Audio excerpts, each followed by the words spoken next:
Today, he was to marry a noble lady, a carefully chosen bride of esteemed lineage, handpicked to strengthen political ties. But when the heavy doors creaked open and the bride stepped forward, gasps echoed through the hall. It wasn't Lady Arabella. It was Edna, a maid, a low-born servant draped in a gown far too fine for her station. Her chin lifted in quiet defiance as she walked the aisle alone. Whispers exploded like wildfire. Is this a joke? Where is the real bride? Who is that girl? But Edna didn't flinch. Each step she took up the aisle echoed louder than the last. She looked straight ahead, refusing to shrink under 1,000 stares. The Duke's eyes narrowed. What is the meaning of this? Edna met his gaze without fear. I was told you needed a bride, so here I am. He almost laughed, but there was something in her eyes.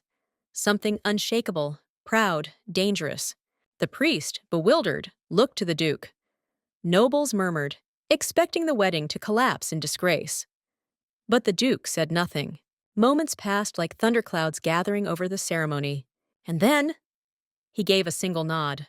Proceed. Shock swept through the crowd. A maid was to become duchess? It was unthinkable. But the ceremony continued, and as vows were exchanged, not of love, but of obligation. No one saw the smirk curl on the lips of the court advisor watching from the shadows. He knew something the others didn't. This marriage was no accident. And Edna? She had secrets that could bring the entire kingdom to its knees. The Duke of Ely, renowned for his icy composure and unshakable discipline, had never felt such public disgrace. Not from war, not from court betrayal, but from a girl. No, a maid, who now bore his name. The moment the cathedral doors closed behind them, the mask of civility shattered. Not a word, he ordered, striding ahead without offering her a hand. Edna said nothing. She followed silently, her steps steady despite the whispers trailing behind them like smoke. Servants bowed nervously as they passed, unsure whether to treat her as a duchess or a trespasser. The palace had never felt colder. That night, the silence in the manor was louder than any celebration should have been. No music, no laughter, just the dull echo of Edna's heels on polished marble floors as she was led not to the Duchess's quarters, but to a barren guest room tucked away in the east wing. A small fire was lit. The walls were bare. No portraits, no embroidery, no warmth. She sat on the edge of the bed, still wearing the wedding gown that wasn't hers, staring into the flames. Moments later, the door opened. The Duke stepped inside. His presence filled the room like a winter wind, sharp and unforgiving. He didn't sit. He didn't offer pleasantries. This marriage, he began, voice low and dangerous, is nothing but a political stain. Edna didn't move. I agree. His brow twitched, but he pressed on. You manipulated the situation, replaced my intended bride, and forced me into a public farce that will take months, if not years, to recover from. Still calm, she looked up. If I may correct you, Your Grace, I replaced no one. I was placed there. A silence fell, heavy, tense. Placed? By whom? She offered a half-smile. Let's just say, someone who understands what's truly at stake in this kingdom. The Duke's eyes narrowed. Enough riddles. Why are you really here? Edna rose slowly, smoothing her gown. There was a fire in her gaze now, quiet, controlled, but fierce. Because your palace is not as loyal as you believe. Because there are forces gathering that even you haven't seen. And because you, Duke, are too proud to admit that you need someone who sees from the ground up, not from a throne. His jaw tensed. The insult was sharp, but not entirely untrue. You speak boldly for someone clinging to borrowed silk, he said. And you cling to a title that blinds you from what's festering beneath it, she shot back. Their eyes locked. A silent war waged between them. Finally, he turned away, walking to the door. We will maintain appearances. You will act the part of Duchess in public. In private, we remain distant. Edna nodded. Agreed. A marriage of convenience, nothing more. He paused at the threshold. Do not cross me, Edna. She smiled faintly, the firelight flickering across her face. I wouldn't dream of it, Your Grace. As the door closed behind him, Edna let out a breath she hadn't realized she was holding. She moved to the window and pulled the curtain aside. Far below, the lights of the palace courtyard flickered like dying stars. She wasn't here for love. She wasn't here for power. She was here for something far more dangerous.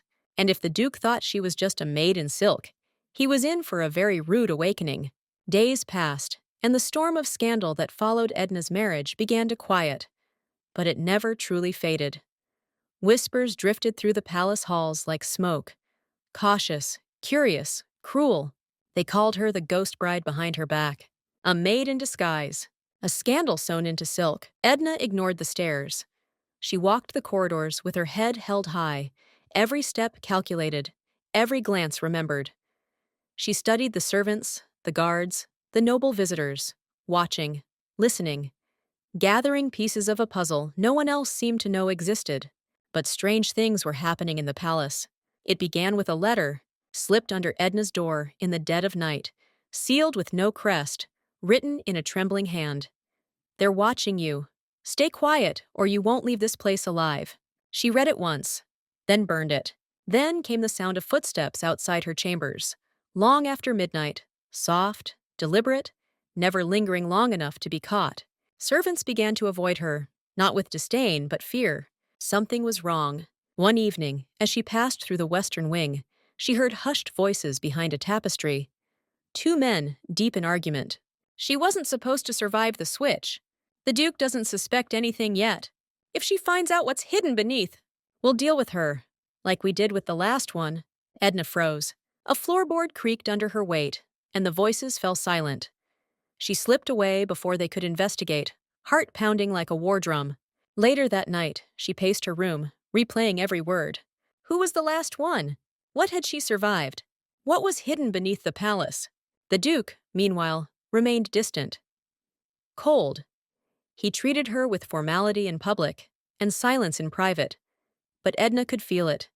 His eyes were on her more often now, studying her, questioning her.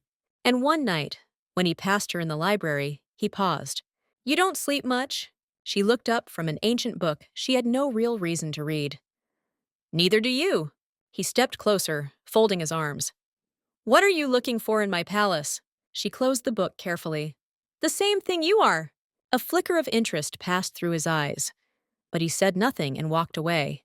Neither of them trusted the other, but both were starting to understand something terrifying. They were not alone in this marriage. Something else lingered in the shadows of Eli, watching, waiting, and it was only a matter of time before it struck again. Rain lashed against the palace windows as a storm swept through the capital. Most of the nobility had retreated into their chambers, safe behind velvet curtains and gilded comfort. But not Edna. She stood alone in the courtyard, soaked to the bone, her eyes fixed on the North Tower. The Duke watched from above. He hadn't meant to. He told himself it was chance, that he was simply crossing the hall. But he paused at the window, unable to look away. What was she doing out there? Why didn't she flinch under the thunder? Why did she seem more at home in the storm than inside his palace? Later that night, Edna returned dripping wet, tracking water across the marble floors. A servant rushed to stop her, only to be waved off coldly by the Duke himself. "Leave her!" The servant hesitated, then bowed and fled. Edna met the Duke's gaze, eyes clear and defiant despite her soaked dress. "Afraid I'll stain the floors, Your Grace?" "No," he replied. "I'm afraid you'll catch a fever and make my life more complicated." She smirked faintly. "Touched by your concern." He turned to leave, but something made him stop. "Why were you in the courtyard?" Edna's smile faded. "Because someone has been sending signals from the North Tower. I saw them again tonight. A flicker of light. 3 short flashes, 1 long." The Duke narrowed his eyes. That pattern. It was a code once used by royal messengers during wartime. It hadn't been seen in over a decade. "And how would you know that?" he asked. Edna looked him in the eye. "Because I wasn't always a maid." For a long moment, silence stretched between them. The storm still raged outside, but in that quiet corridor, something shifted. The Duke studied her more closely than he ever had. Not the borrowed silk, not the hesitant title of Duchess, but the woman beneath it. The way she spoke with purpose, the way her eyes missed nothing. "Who are you, really?" he asked, voice low. Edna tilted her head. "Someone who's been hiding in plain sight for too long." He didn't press her further, not yet. But from that moment on, something changed in how he looked at her. She wasn't just a burden anymore. She wasn't just a scandal wrapped in lace. She was a threat, or an ally, and maybe, just maybe, she was the key to uncovering what had been festering inside his kingdom long before she ever walked down that aisle. That night, as lightning split the sky and the Duke stood alone in his study, he whispered aloud what he hadn't dared to believe before. "She's not just a maid," and whatever secrets she carried, he needed to know them. The Duke summoned her at dawn, not with an official notice, not with formality. Just a quiet message slipped beneath her door. "The study, come alone." Edna arrived without hesitation. No guards, no servants, just the two of them, standing in the shadowed study where centuries of his ancestors stared down from oil portraits on the walls. He closed the door behind her. "You've been watching the North Tower," he said without preamble. "You know the old code. You claim you weren't always a maid. It's time for answers." Edna didn't flinch. "You're right," she said. "It is time." She moved toward the desk and laid down a small, time-worn pendant. The Duke recognized it instantly, an emblem of the Order of Varel, a secret alliance of scholars, spies, and protectors sworn to guard the royal bloodline during times of crisis. An order believed to have been disbanded years ago. "I was raised by the Order," Edna said quietly. "Trained in observation, disguise, and code. Planted in the palace 5 years ago as a servant. My mission was to watch." "Watch what?" the Duke demanded, his voice sharp. She met his gaze. "Watch you, and everyone around you." A long silence followed. "You're saying I've been spied on for years?" "Not by me alone," she replied. "There were others, until they started disappearing." His jaw tightened. Disappearing? Assassinated. Silenced. Some made to look like accidents, others, less subtle. The Order suspected something was festering inside the royal court. Hidden alliances, plots to destabilize the line of succession. And all signs pointed here, to Eli. She paused. "And to your late father." The Duke's face darkened. "You'd do well not to speak of him." "I'd do even better to tell you the truth," Edna said softly. "Your father was not just a ruler. He was a gatekeeper of something ancient, something dangerous, buried beneath this palace." The Duke stared at her, the truth clawing at the edge of his mind. "My father died of illness." "No," she said. "He was poisoned, and the one who did it still lives among your court." The air turned to ice. He stepped back, eyes flashing with fury. "You're accusing my people of treason. Based on what?" She lifted her chin. "Based on evidence I've risked years of my life to collect. Letters, ledgers, meetings in the dead of night. And names. Names that would make your blood run cold." The Duke's fists clenched at his sides. "And why now? Why tell me this after you've already tricked me into marriage?" "Because now I'm protected," Edna said simply. "As your wife, no one can touch me without starting a war. And you," she stepped closer, voice low, "you need me more than you know." He stared at her, torn between fury and something more dangerous. Trust. For the first time, the truth didn't feel like betrayal. It felt like awakening. That night, the Duke returned to his chambers and opened the old war records from his father's reign. For hours, he read in silence, until one page caught his eye. An unmarked entry, a forgotten name, the same name Edna had whispered to him before she left the study. She had told the truth, and if everything else she claimed was real, then the kingdom wasn't just in danger, it was already under attack. The Duke had always believed strength came from control, of his court, his people, and most of all, himself. But ever since Edna stepped into his life, control had become an illusion.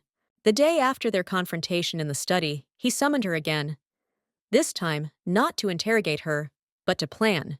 They sat opposite each other at the war table, no longer enemies, not quite allies.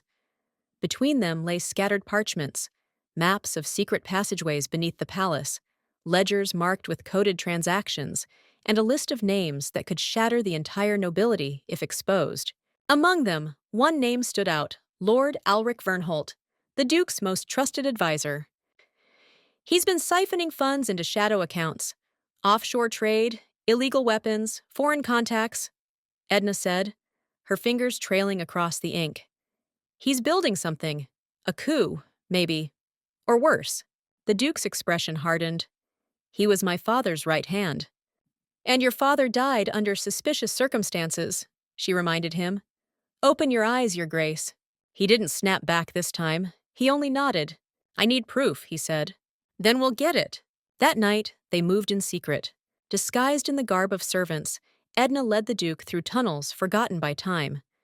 Dusty corridors beneath the palace, where torchlight flickered like whispers. At the far end, behind a crumbling cellar wall, was a hidden door Edna had found months ago. Beyond it, a chamber. And in that chamber, letters. Dozens of them, sealed with Lord Alric's insignia. Correspondence with foreign mercenaries. Payment instructions. Maps of troop movements. And one message, fresh and unfinished, still damp with ink. The Duchess suspects. Eliminate her before she speaks. The Duke stared at it for a long time. I was wrong about you, he said quietly. You didn't just walk into my palace. You've been inside it for years, watching, waiting. Edna met his eyes. And now I need to know if I can trust you. He reached for the letter and slid it into his coat. You can. But trust, they both knew, came with a price. Later that week, a royal banquet was called. Nobles from across the realm gathered in glittering gowns and polished metals. Wine flowed, music soared, and beneath the laughter lurked danger. Lord Alric arrived late, with his usual smirk and polished charm. He bowed before the Duke and Edna, offering a toast to the happy couple. The Duke lifted his goblet, but didn't drink. Neither did Edna. Their eyes were locked on Alric. They knew now he wasn't just plotting. He was ready to strike. As the night deepened, the shadows lengthened. A servant collapsed in the hallway, poisoned wine. Edna's goblet had been tampered with. A warning, or a failed attempt. Either way, it was a declaration of war. Back in their private chambers, the Duke locked the door behind him and turned to Edna. No more lies, he said. From this moment forward, we fight this together. She nodded, her voice steady. Then let's bring them down, one name at a time. And so, a dangerous alliance was born. Not forged in love, but in fire. And they both knew. If they failed, they wouldn't just lose the kingdom. They'd lose their lives. The palace no longer slept. Since the night of the poisoned wine, the air had grown taut with tension. Guards patrolled more frequently. Servants whispered less, and every corner seemed to hold a secret. But it was the silence between Edna and the Duke that had changed most of all. It wasn't cold anymore. It was charged. Their alliance had become a dance, covert meetings by candlelight, coded glances at court, brief touches passed off as accident. Every word they spoke had double meaning. Every moment of quiet between them carried a weight they dared not name. One night, after an exhausting day spent decoding letters and interrogating a bribed chamberlain, Edna sat alone in the library, curled beneath a window where moonlight poured in. The Duke entered quietly. He didn't speak at first. He simply stood there, watching her as though trying to see something beyond what she allowed the world to see. You're not what I expected, he finally said. She looked up. A maid? A threat, he corrected. Then a mystery, and now… He trailed off. And now what? She asked, eyes narrowing. He stepped closer. Now I find myself thinking of you when I shouldn't. A beat passed, then another. You mean when you're supposed to be thinking about the crumbling kingdom beneath your feet? She asked softly, a slight smile forming. I mean, when I'm supposed to remember this was never real. Silence hung between them. Then Edna rose and walked to him, slow, deliberate. It was never meant to be real, she whispered. But that hasn't stopped it. For a moment, neither of them moved. Their faces were inches apart, breath shared in the stillness. His hand brushed her cheek, hesitant, unsure. But then, a loud knock shattered the moment. They broke apart, masks snapping back into place. A guard entered, eyes downcast. Your Grace, there's been an incident, a fire in the East Wing, the documents chamber. The Duke's expression hardened. Send men to extinguish it, lock down the archives. Edna's voice was ice. They're trying to destroy the evidence. The Duke gave her a sharp nod. Then we get to them before they erase everything. Later, when the fire had been put out, and the halls were filled with ash and smoke, Edna found herself alone in the corridor. He came to her side again, silent. "You should sleep," he said. "I can't," she replied, not with so many masks falling. He didn't ask what she meant, because he felt it too. Something had changed between them. Not a matter of strategy or survival anymore. Not just duty or politics, but something deeper, something dangerous, desire, and yet neither of them dared name it. Not now, not yet, because in the palace of Eli, love was the one weakness neither of them could afford. The kingdom was holding its breath. Rumors swirled like autumn leaves, of treason, of war, of ghosts from the past returning to haunt the throne. But in the palace of Eli, the storm had already arrived. It began with a meeting. The Duke had summoned the High Council for an emergency session, ostensibly to discuss unrest at the northern borders. But in truth, it was bait. Lord Alric arrived, calm as ever, dressed in deep navy robes, embroidered with the royal crest. He bowed before the Duke, then took his place at the table, his expression unreadable. Edna stood behind the Duke, a silent shadow, not as a maid, not even as his wife, but as his ally. As the council exchanged formalities, the Duke cut through the pleasantries. "We've discovered a network of financial misappropriation tied to our court. Funds have been funneled to armed forces outside the kingdom. The signatures link back, here." A hush fell over the chamber, and then Lord Alric laughed. "Your Grace, surely you don't believe such childish forgeries. Anyone could stamp a seal." The Duke stared at him coldly. "True, but not everyone signs confidential letters with the same phrasing my father once accused you of mimicking, word for word." Alric's smirk vanished. Edna stepped forward, holding out a folder. "This contains 10 years of correspondence, payments, orders, poison recipes, and names." The council murmured in alarm. Alric rose to his feet. "This is a trap." "No?" the Duke said darkly. "This is justice." But before a guard could step forward, a blade flashed, hidden beneath Alric's sleeve. He lunged across the table, not at the Duke, but at Edna. She twisted out of the way just in time, the dagger slashing across her shoulder instead of her heart. Pain lanced through her, but she stayed standing. The room exploded into chaos. Guards tackled Alric, disarming him as he screamed, "You fools! You think removing me will save you? The real traitor still walks these halls." And then he looked straight at Edna. "Ask her who she really is. Ask her what she gave up to stand at your side." Silence fell like a blade. The Duke turned toward her slowly, eyes searching hers. Edna didn't flinch. After Alric was dragged away, bleeding and snarling, the Duke returned to her side. "You're hurt. I've survived worse," she said, pressing a cloth to her shoulder. But he didn't move. His voice was low. "What did he mean?" Edna looked at him for a long time. Then, in the dim corridor outside the council chamber, she finally spoke the words she had buried for years. "I was once betrothed to a prince." The Duke froze. "A neighboring kingdom's heir. The alliance would have guaranteed peace between our lands. But when the Order learned he was planning to betray our kingdom from within, I was ordered to destroy the marriage. And I did." She looked away. "I vanished, faked my death, disappeared into a lie as a servant, but his allies never forgot. They've been searching for me ever since." The Duke was silent. "So yes," she said bitterly, "I lied, about everything. But not about this war, not about them, and not about you." He stepped closer, his voice quiet but fierce. "Then we finish this together, whatever it takes." But behind them, in the upper halls, a servant was listening. And hours later, a raven took flight under the cover of night, bearing a letter sealed with blood-red wax. "She's alive, and she's with the Duke." The kingdom's betrayal was no longer a secret. It was a declaration, and war was coming. They came at dawn. No trumpet sounded, no flag was raised, only silence, and then the roar of fire. The gates of Alai burst into flames as cloaked men on horseback charged through the city. Chaos followed in their wake. Civilians screamed. Guards scrambled to form defenses. The palace walls, once symbols of safety, trembled under the weight of betrayal. The Duke stood on the battlements, watching the city burn. "They weren't just waiting," he muttered.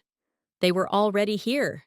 Edna appeared beside him, blood seeping through the bandage on her shoulder. She had armed herself, dagger at her thigh, crossbow slung over her back, fire in her eyes. "They came for me," she said, "but they'll take the kingdom if we don't stop them." He looked at her, not as a duchess or a spy, but as his equal, his partner, his reason. "No," he said. "They came for us." Together, they descended into the heart of the palace, where the loyal guards waited, rattled but ready. Edna took command with ease, issuing orders, drawing maps in the dust with swift fingers. She knew the enemy's tactics. She had seen this army before. The Duke watched her move like fire, strategic, fearless, brilliant. And he knew, deep down, he would burn the world to keep her safe. The first wave hit just past the gates. Crossbow bolts darkened the sky. Edna led the archers, while the Duke fought at the front line, blade flashing like silver lightning. Blood soaked the courtyard stones. Screams echoed through the halls. But the palace held. By nightfall, they had driven the invaders back. But not before a second betrayal struck. Lord Vernholt's youngest son, a trusted knight, turned his blade on the royal general and opened the inner gate to the Second Army waiting beyond the walls. The palace was breached. Inside, chaos raged. Edna and the Duke fought side by side, breathless, wounded, relentless. When an assassin lunged from the shadows, the Duke struck him down. But not before Edna took a blade to the ribs. She stumbled, gasping. "No," the Duke whispered, catching her in his arms. "Stay with me." Blood stained her dress. Her face was pale, but her grip on his arm was iron. "I'm not dying here," she breathed. "Not until we finish this." Together, they made for the throne room, now overrun. At its center stood a man cloaked in red and gold.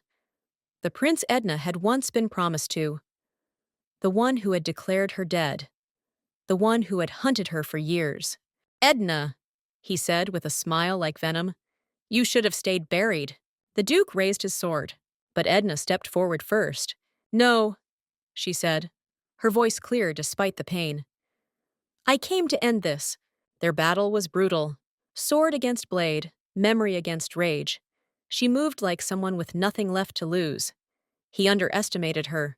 That was his final mistake. With a cry that echoed through the burning halls, Edna struck true. The prince fell, and with him, the war ended. Outside, the fire died with the last of the enemy. The people of Ely emerged from hiding to find their duke alive, and their duchess, bloodied but standing. She had saved them all. As dawn broke over the smoke-streaked sky, the Duke helped her to the steps of the palace, where the people waited, stunned. "She's not just your duchess," the Duke declared. "She is the reason this kingdom still stands." And for the first time, the crowd did not whisper. They bowed. That night, as healers tended her wounds and nobles begged to understand the truth, Edna lay in the Duke's arms, not as a pawn or a spy, but as something else entirely. He kissed her forehead, voice barely a whisper. "You've redeemed more than a kingdom today." And she, eyes finally soft, replied, "So have you." Weeks passed. The fires were gone, the smoke had cleared, and the kingdom of Ela began to rebuild. Stone by stone, heart by heart. The people hailed their rulers not for their bloodline, but for their courage.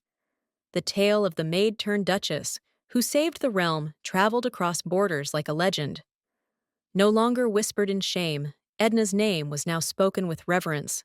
And yet, despite the cheers, despite the endless letters from foreign courts requesting audiences and alliances, inside the palace, a quieter story was unfolding. Healing. Edna spent her mornings in the gardens, sunlight kissing her scarred shoulder. Her eyes softer now, quieter. She no longer needed to hide, no longer had to pretend. She had been forged in fire, and now she was free. The Duke, no longer just ruler, no longer just soldier, watched her from afar, then closer, then beside her. They rarely spoke of the war. They didn't need to. One morning, as they walked through the garden path, where roses had begun to bloom again, Edna paused beneath an old stone arch. "I never thought peace would feel this strange," she murmured. He looked at her. "Does it feel wrong?" She turned to him, lips curved. "No, just new." He nodded, then reached into his coat and pulled something from his pocket. It was the pendant she had given him in the study all those weeks ago, the symbol of the order, polished, repaired, restored. I had it reforged, he said, not as a mark of your past, but of your place here. She looked down at it, touched. I thought I had to fight to earn my place. You did, he replied gently. But now, you don't have to fight alone. A long silence passed between them. Then he stepped closer. Edna, when this began, we were strangers, bound by duty, tied by circumstance. I never expected to admire you, to trust you, to need you. His voice dropped. And I never expected to love you. The words hung in the air, trembling like a flame in still wind. Edna's eyes shimmered. I didn't expect it either, she whispered. But somewhere between the lies and the fire, I found you, and I don't want to lose that. He reached for her hand. She didn't pull away. Under the roses, the kingdom quiet and calm, he leaned in. No pressure, no power, no politics. Just him, just her. And when they kissed, it wasn't the end of a war. It was the beginning of something finally, beautifully real. A union not of duty or deception, but of choice. Love at last.